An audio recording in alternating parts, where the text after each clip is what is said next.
Where are you watching from? Drop your country or city in the comments. We love seeing how far our stories travel. If you were hooked by today's thrilling tale, get ready, tomorrow's episode is even more shocking. Don't miss out on the next twist in our special story series.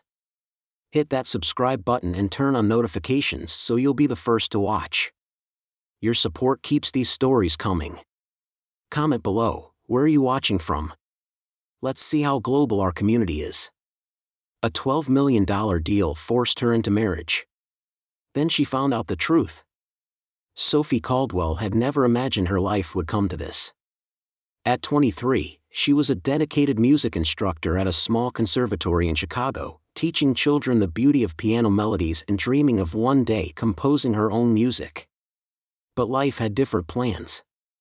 In just one phone call, her world shattered. "Miss Caldwell, this is St. Joseph's Hospital.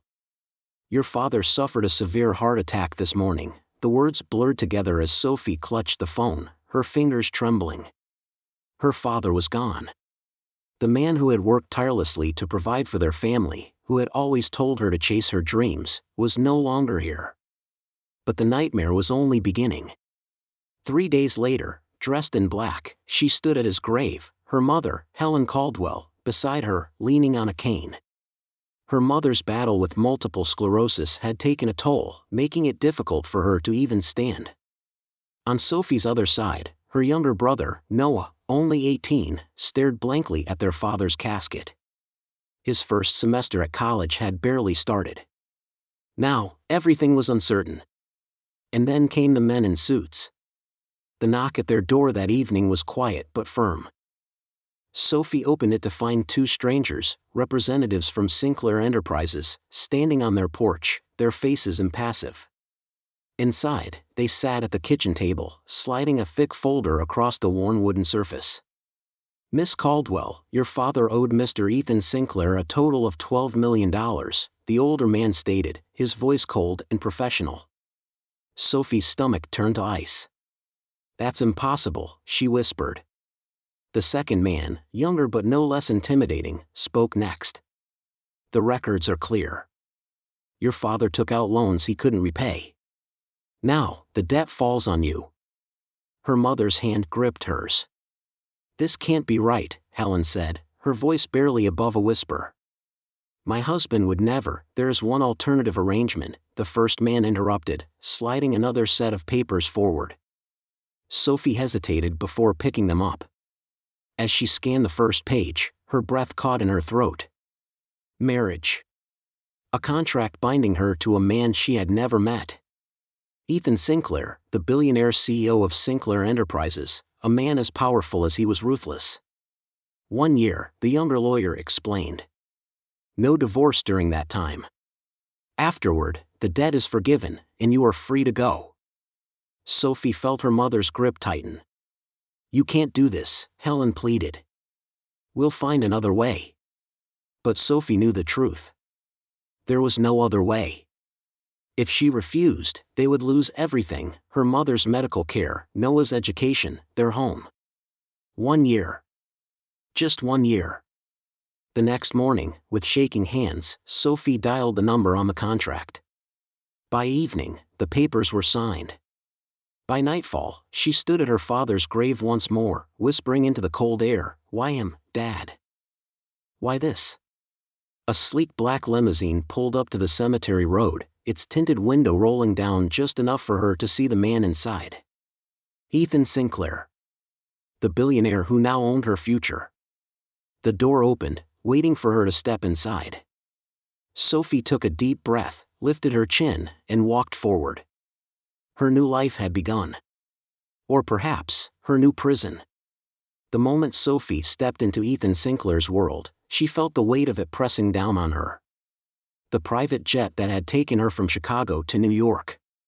The towering glass mansion overlooking the Hudson River. The cold, distant man she had just married, Ethan Sinclair, the billionaire who had bought her freedom in exchange for a year of her life. She had signed the contract. She had agreed to the terms. But nothing prepared her for the feeling of complete isolation. That first night, the silence in the mansion was suffocating. Ethan barely spoke. After a tense dinner where he barely acknowledged her existence, he simply said, "Your suite is in the East Wing. My staff will ensure you have everything you need." Then, he left. No further instructions. No attempts to welcome her.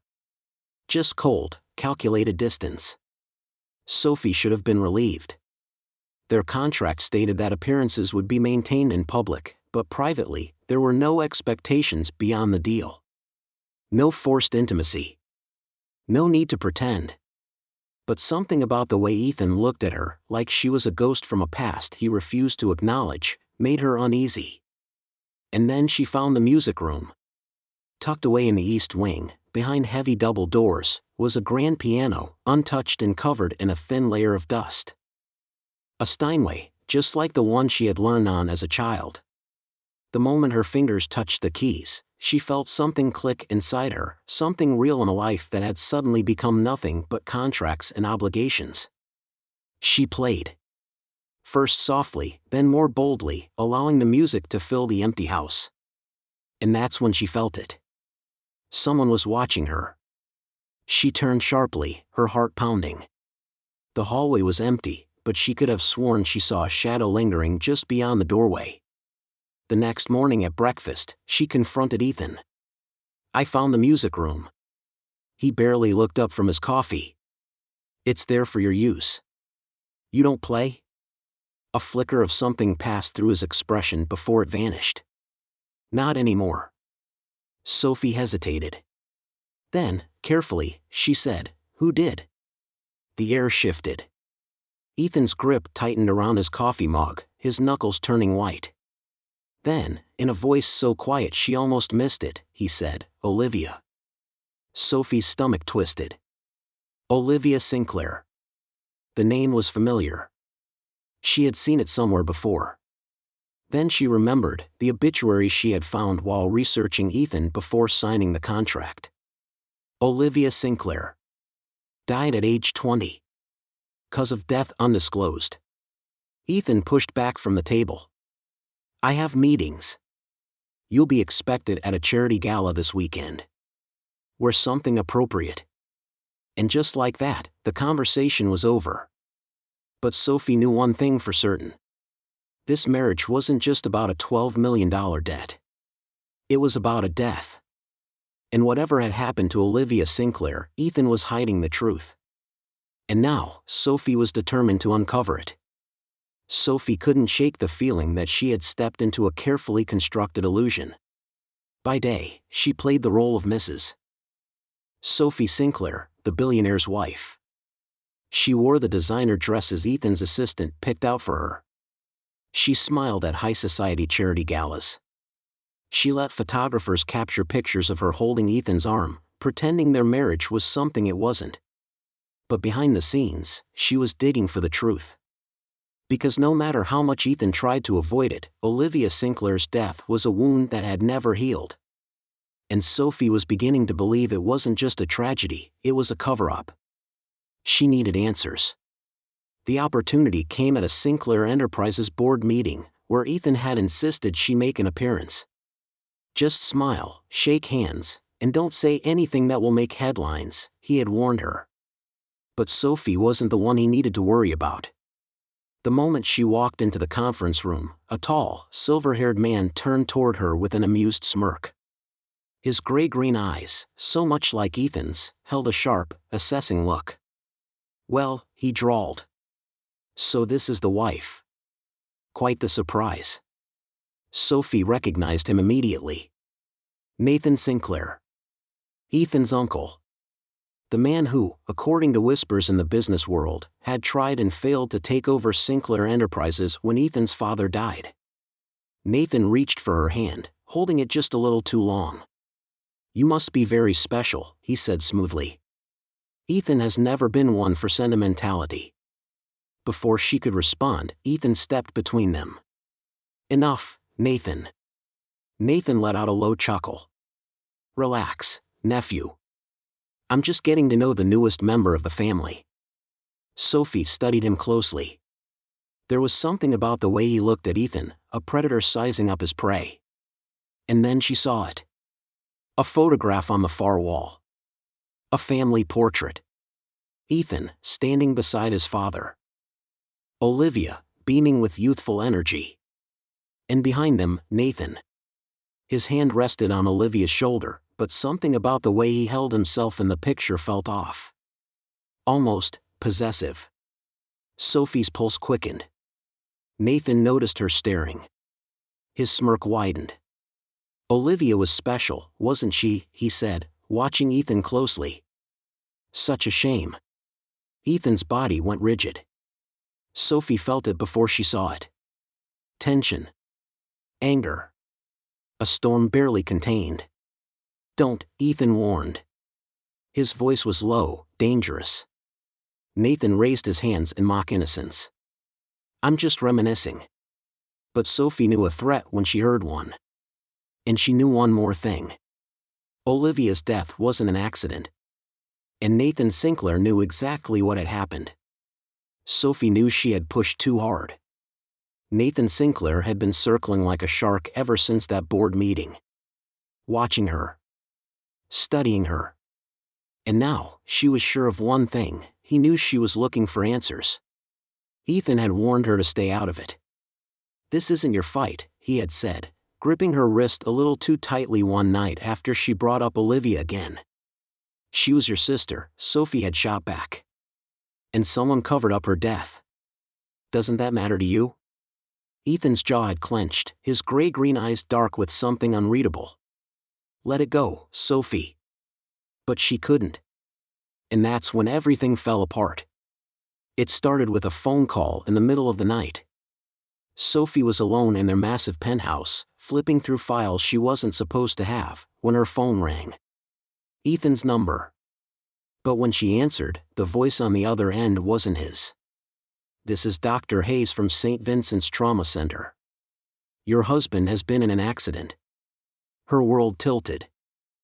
20 minutes later, Sophie ran into the ER, her breath ragged, her hands shaking. The smell of antiseptic and blood filled the air. What happened? She demanded. Dr. Hayes' face was tight with concern. His car skidded off the highway during the storm. The impact was severe. He suffered a concussion, 2 fractured ribs, and internal bleeding. Sophie's knees nearly buckled. How bad? She whispered. We won't know the full extent of his injuries until he wakes up. But there's something else. Dr. Hayes hesitated before handing her a plastic evidence bag. Inside was Ethan's phone. The screen was shattered, but one message was still visible. A text: you should have stayed out of it. Now you've lost everything. Sophie's heart pounded. Nathan. The hospital room was dimly lit, the beeping of machines the only sound as Sophie sat beside Ethan's unconscious form. His normally strong, commanding presence was reduced to this: wires, bruises, bandages. She clenched his cold fingers in hers. I know this wasn't an accident, she whispered. But there was one thing Nathan hadn't counted on. Ethan wasn't dead. And neither was the truth. Taking a shaky breath, Sophie pulled out her phone and dialed the only person who might help. Noah, she said as soon as her brother answered. I need you to get me everything you can on Sinclair Enterprises financials from 7 years ago. Look for anything tied to Olivia. Noah hesitated. Sophie, what's going on? She exhaled slowly, staring at Ethan's still face. The man I married might have just been silenced. And I need to know why. Sophie didn't leave Ethan's side. For 36 hours, she sat in that cold hospital room, watching him fight his way back to consciousness. The man who had once been untouchable, untouching, was now vulnerable, broken, clinging to life. And she was furious. Not just at Nathan. Not just at the cowardly, calculated attack meant to silence him. She was furious at Ethan himself. For shutting her out. For refusing to see what was right in front of him. And most of all, for almost dying before she could tell him the truth. When Ethan finally opened his eyes, groggy from painkillers, his gaze landed on her. You stayed, he rasped, voice hoarse. She squeezed his hand, hard enough to make sure he felt it. You're an idiot. A weak smirk ghosted over his lips. That's the first thing you say to me? Yes, she snapped. Because I almost lost you. Because you've been lying to yourself this whole time. And because I'm done playing by your damn rules. His smirk faded. Slowly, painfully, he reached for her face, fingers grazing her cheek. The touch sent a shiver down her spine, not because it was unfamiliar, but because it was the first real touch between them that wasn't part of an arrangement. You're in love with me, Ethan said softly. It wasn't a question. And Sophie couldn't deny it. She exhaled, closing her eyes. And you're in love with me. Silence. Then, that wasn't part of the deal. She let out a breathless laugh, somewhere between frustration and relief. No. It wasn't. But deals could change. By the time Ethan was strong enough to leave the hospital, the truth was already unraveling.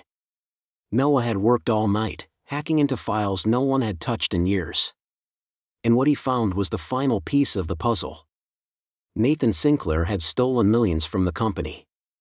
When Olivia found out, she had threatened to expose him. She didn't just die. He let her die. Her treatment had been intentionally blocked. The funds were never meant to reach her doctors. Nathan had made sure she never had a chance to survive. And then he framed Sophie's father to cover his tracks. It was over. The next morning, the FBI raided Sinclair Enterprises. Nathan was arrested for fraud, corporate theft, and conspiracy to commit murder. Ethan stood beside Sophie, his grip firm around her waist as the cameras flashed. This time, when he touched her, it wasn't an act. Later that night, back at the mansion, he pulled a small velvet box from his pocket. This isn't the ring I gave you before, he said quietly. That one was a contract. This one is a question. She opened the box. A simple, stunning diamond. No conditions. No obligations. Just a choice. Ethan cupped her face, his gray-green eyes burning into hers. Sophie Caldwell, now that we're free from the past, will you stay? Not because you have to. But because you want to. She didn't need time to think. Sophie reached for him, pressed her forehead to his. I was never really leaving. And when he kissed her, it wasn't an ending. It was the beginning of everything. What do you think about Sophie and Ethan's story? This started as a cold contract, a marriage built on debt, lies, and power, but in the end, it became something real. Did you see that coming? Comment below, do you think Sophie made the right choice by staying? Should Ethan have told her the truth earlier? What would you have done in Sophie's place? Also, let's talk about Nathan Sinclair, a man willing to let his own niece die for money and power. Was his downfall satisfying, or do you think he deserved worse? And that proposal, was it romantic or long overdue? We love hearing your thoughts, theories, and favorite moments. Drop a comment and let's discuss. Don't forget to hit like, subscribe, and turn on notifications so you don't miss our next gripping story. We've got another thrilling, emotional roller coaster coming your way soon. You won't want to miss it.